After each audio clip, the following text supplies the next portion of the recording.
Assalamualaikum warahmatullahi wabarakatuh. Bismillahirrahmanirrahim. Alhamdulillahirabbil alamin. Wassalatu wassalamu ala asyrafil anbiya wal mursalin wa ala alihi wa ashabihi ajmain, amma ba'd. Qala Allah fi kitabihil mubin wa huwa asdaqul qailin. A'udzu billahi minasyaitonir rajim. Bismillahirrahmanirrahim. Wa ammal yatima fala taqhar wa ammas sa'ila fala tanhar. Sadaqallahul azim. Wa balagha rasuluhun nabiyul habibul karim wa nahnu ala dzalika minasyahidin wa syakirin walhamdulillahi rabbil alamin. Para alim ulama, para tatsidah, para hujaz, bapak-bapak, ibu-ibu, adik-adik yang dirahmati Allah Subhanahu wa taala.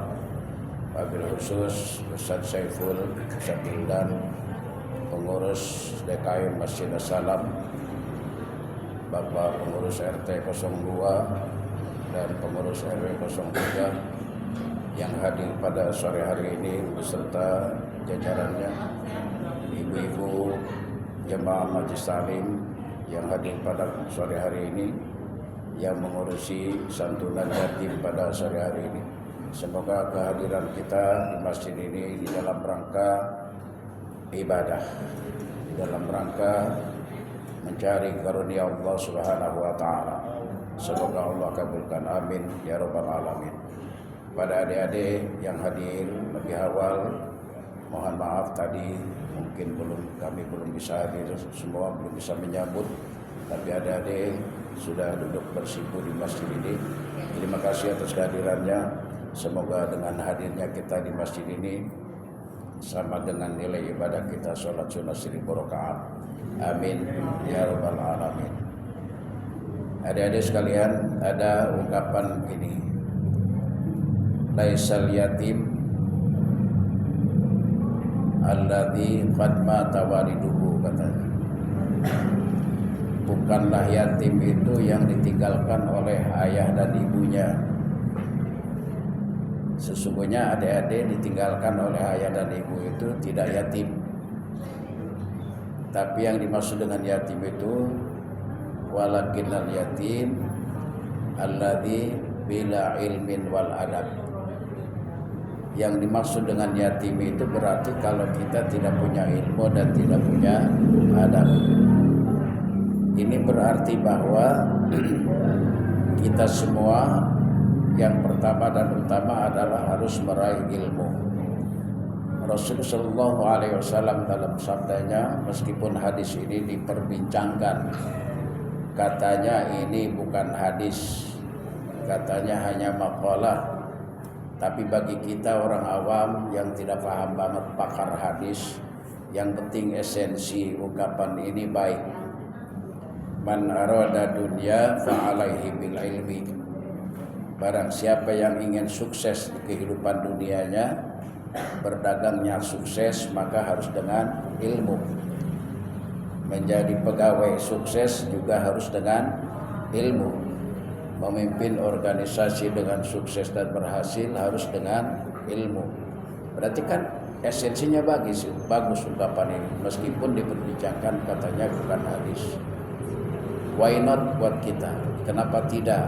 Meskipun itu hadis sahih kayak maudhu kayak atau belum jelas itu sahih hasannya, tapi bagi kita ungkapan ini esensinya baik, memberikan motivasi kepada kita bahwa ternyata ilmu itu satu-satunya untuk meraih keberhasilan.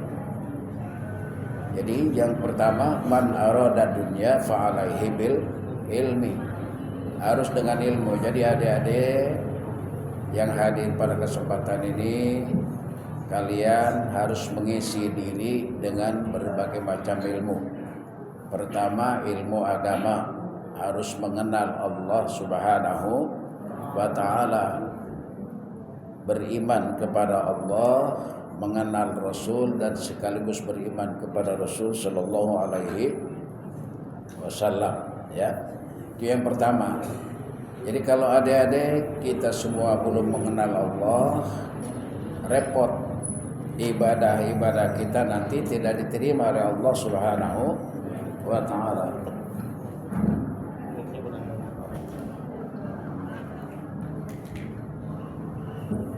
Jadi ibadah-ibadah kita tidak diterima Allah nanti. Sebab ada anggapan arif billah, man abdal asma dunal makna fahuwa kafir. Barang siapa yang tidak mengenal Allah, hanya menyembah nama saja. Man abdal asma, Allah itu nama.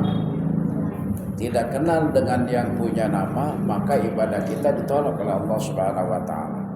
Jadi adik-adik, yang pertama dan utama adalah mengenal Allah Subhanahu wa taala sekaligus beriman kepada Allah Subhanahu wa taala.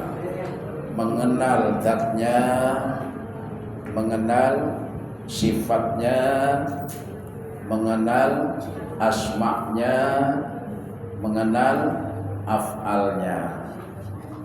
Siapa yang sudah tahu asma Allah ada berapa adik-adik? Ada 1, 2, 3 atau berapa? 99. Itu mengenal asma Allah sekaligus beriman dan mengamalkan asma Allah Subhanahu wa taala. Hafal asmaul husna? Ilmu ya. Itu ilmu juga. Jadi jangan hanya sekedar dilihat, dibaca tapi tidak dipahami. Ilmu. Mengenal Allah, mengenal asmanya, mengenal nama-nama Allah Subhanahu wa ta'ala, agar adik-adik ketika berdoa mendoakan yang menyantuni, mendoakan ayah ibu kita yang sudah mendahului kita, mendoakan yang membantu kita, tahu sinyalnya sudah terkoneksi. Jadi kalau adik-adik SMS saja, kalau nggak ada sinyal muter aja kan, mencari sinyal itu. Karena tidak kenal, begitu ketemu sinyalnya langsung nyambung. Halo, apa kabar, kan gitu. Demikian juga kita berdoa kepada Allah Subhanahu wa ta'ala. Kalau kita tidak ada sinyal, tidak connect dengan sinyal Allah Subhanahu wa ta'ala, doa kita tidak dikabul. Connectnya apa sinyal kita dengan Allah? Kita mengenal Allah Subhanahu wa ta'ala. Tuh. Di masjid-masjid, di masjid kita ini khususnya Masjid As-Salam yang didesain oleh DKM kita sekarang ini bersama timnya. Jadi sesudah sholat ada zikir bersama, ada zikir bersama supaya connect sinyalnya dengan Allah Subhanahu wa ta'ala. Pada zaman Rasul ada yang komentar, katanya pada zaman Nabi nggak ada zikir bersama, sesudah sholat zikirnya sendiri sendiri nggak kedengaran suaranya, katanya begitu. Jawabannya, pada zaman Rasul, Rasulnya masih hidup, ditetring aja dengan sinyalnya Nabi, nyambung dengan Allah Subhanahu wa ta'ala. Lah ibu adik-adik kalau nggak punya pulsa tetring kan? Tetring sama siapa, sama temennya, tetring dulu dong, gua mau telepon sama si Anu, kan gitu. Nah pada zaman Rasul ditetring saja dengan Nabi, duduk bersimpuh saja dengan Nabi, tidak ngomong, tidak apa, tidak doa, kabul doanya. Karena Nabi yang berdoa langsung kepada Allah Subhanahu wa ta'ala. Nah kalau kita kan jauh 500 tahun kehidupannya dengan Nabi, jadi harus cari sinyal di mana nih, di gunung, apa di lautan, apa di mana, apalagi di tol, susah itu sinyalnya. Di gunung saja, di kampung Pak Kiai, gunung padahal tinggi, itu susah sinyalnya. Jadi kita harus mencari sinyal tethering. Makanya kalau berzikir bersama itu di dalam rangka mencari sinyal supaya terkonek itu radiasi radar kita dengan Allah Subhanahu wa ta'ala. Nabi-nabi dan Rasul itu selalu mencari radar dia dengan Allah Subhanahu wa ta'ala. Sesungguhnya wahyu yang sampai kepada Nabi dan Rasul itu satu koneksi, satu frekuensi. Jadi Nabi dan Rasul kalau sudah satu frekuensi dengan Allah, ketemulah wahyu. Itu maksudnya wahyu itu begitu.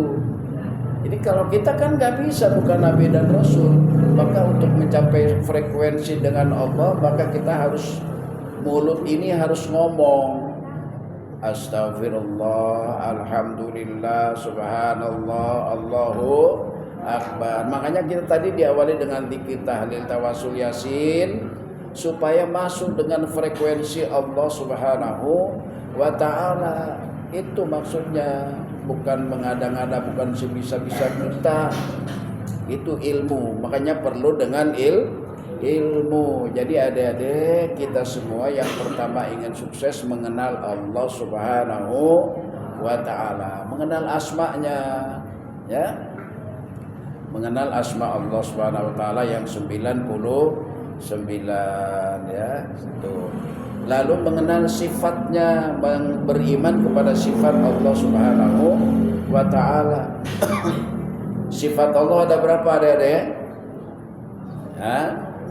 Banyak, tidak terhingga dan tidak akan bisa kita hitung. Tapi para ulama ahli sunnah wal jamaah mendeskripsi itu menyimpulkan bahwa minimal sifat Allah yang 20 sifat itu yang wajib kita percayai, yang wajib kita imani, yang wajib kita amalkan. Sifat 20 itu adik-adik terhimpun di dalam kalimat tauhid la ilaha illallah. Itu ilmu.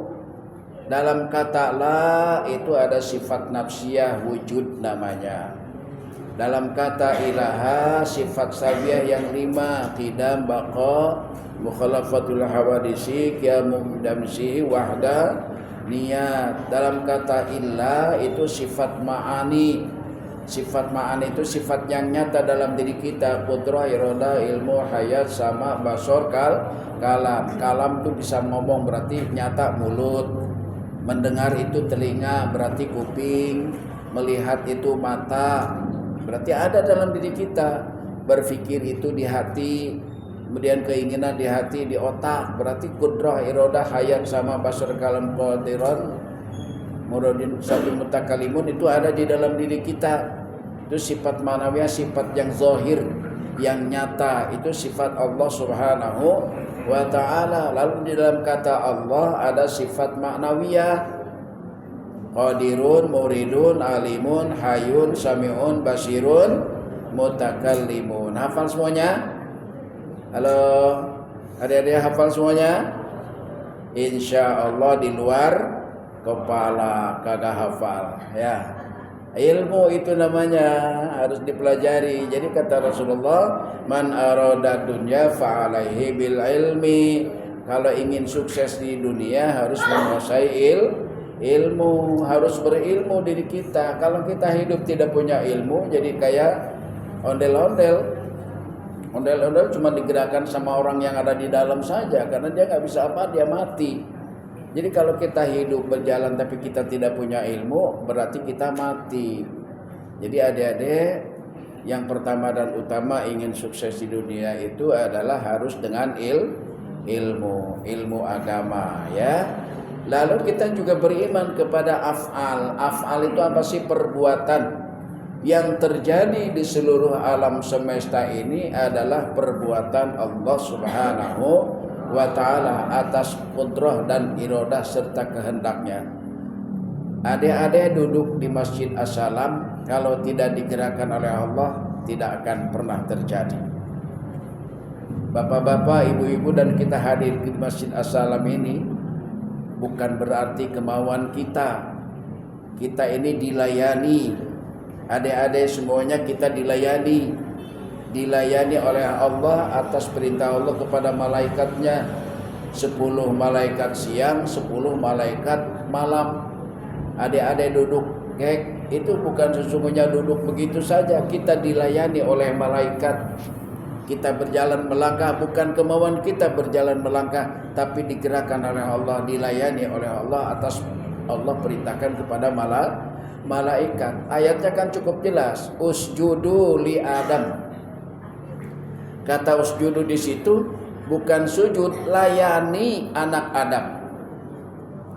Layani Adam ketika di surga, begitu turun punya keturunan anak-anak Adam, kata Allah, layani wahai malaikatku. Makanya 10 malaikat siang, 10 malaikat malam itu shiftnya sip-sipan, sipnya waktu subuh. Tanazzalul malaikatu war-ruhu fiha bi'izni rabbihim. Tanazzal, bergantian itu malaikat siang dan malaikat malam 3 jam sebelum imsak. Tuh, bi'izni rabbihim, dengan izin Allah. Ada di dalam diri kita, itu dengan ilmu. Kita beriman kepada af'al, perbuatan Allah Subhanahu wa ta'ala, ya. Baik, adik-adik yang dirahmati Allah Subhanahu wa ta'ala, lalu kita juga wajib beriman dengan ilmu. Apa kata Nabi? Wa man aradal akhirah fa'alaihi bil ilmi. Ingin selamat di akhirat harus dengan ilmu. Halo adik-adik, sudah pada bisa baca Qur'annya ya? Pelajari Al-Quran ya, pelajari tata cara sholatnya, pelajari adab kepada orang tua, akhlak kepada orang tua, akhlak terhadap sesama, akhlak dengan teman. Itu ilmu agar kita hasanah fil akhirah. Man aradal akhirah fa'alaihi bil ilmi, kata Rasul. Barang siapa ingin selamat di akhirat, akhir itu maksudnya ending kehidupan kita, Bapak dan Ibu serta adik-adik sekalian. Kalau ibu, bapak, adik-adik menanam singkong, akhiratnya memetik singkong. Jadi berakhirnya pekerjaan kita yaitu panen singkong. Kalau bapak itu saat hidupnya berdagang, akhiratnya menuai keuntungan. Itu yang dimaksud dengan dunia dan akhirat itu ada sebab akibat. Kalau sebab akhirat nanti itu rahasia Allah Subhanahu wa ta'ala. Maksudnya makanya kata Rasulullah, wa man aradahuma fa'alaihi bil ilmi. Kalau siapa ingin sukses dunia dan akhirat, maka harus dengan ilmu. Jadi bagaimana kita berkiprah itu namanya dunia. Bagaimana kita keberhasilannya sukses saat kita berkiprah itulah namanya akhirat. Adik-adik sekolah S1 sukses, itulah akhiratnya di wisuda. Sesudah wisuda cari pekerjaan, dapat pekerjaan, sukses, itulah akhirat. Jadi akhir, ending dari perjuangannya. Karena itu adik-adik sekalian, intinya pesan Pak Kiai, hiasilah dirimu dengan ilmu. Sebab di dalam ungkapan Rasul, ma laisal yatimu alladhi qad mata walidahu innal yatima bila adabin wal ilmi. Namanya yatim itu bukan meninggal ayah dan ibunya. Sesungguhnya namanya yatim itu kalau kita tidak punya ilmu dan tidak punya adab. Itu saja pesan Pak Kiai kepada adik-adik sekalian. Jadi nanti apapun yang akan diberikan oleh Pak RT di sore hari ini beserta timnya, jangan dilihat besar atau kecilnya, tapi terimalah dengan ikhlas. Kecil berarti bukan kurang, besar bukan berarti mubatir. Jadi kecil atau besar, yang penting kita terima dengan ikhlas karena Allah Subhanahu wa ta'ala. Doakan oleh adik-adik yang masih suci nih, bapak-bapak, ibu-ibu, orang-orang masyarakat yang menyumbang, membantu adik-adik sekalian. Tidak seberapa, hanya sekedarnya, tapi doakan mereka agar mereka diberikan nikmat sehat walafiat, amin. Diberikan anugerah rizki yang berlimpah, yang bermanfaat untuk masyarakat bangsa dan negaranya, amin. Dan diberikan juga keluarganya yang membantu adik-adik pada sore hari ini sakinah, mawaddah, warahmah di dalam rumah tangganya, amin ya rabbal alamin. Itu saja pesan Pak Kiai, semoga bermanfaat. Asyhadu an la ilaha illallah wa astaghfiruka wa atubu ilaik. In uridu illal islam mastata'tu wa taufiqi illa billah. Wassalamualaikum warahmatullahi wabarakatuh.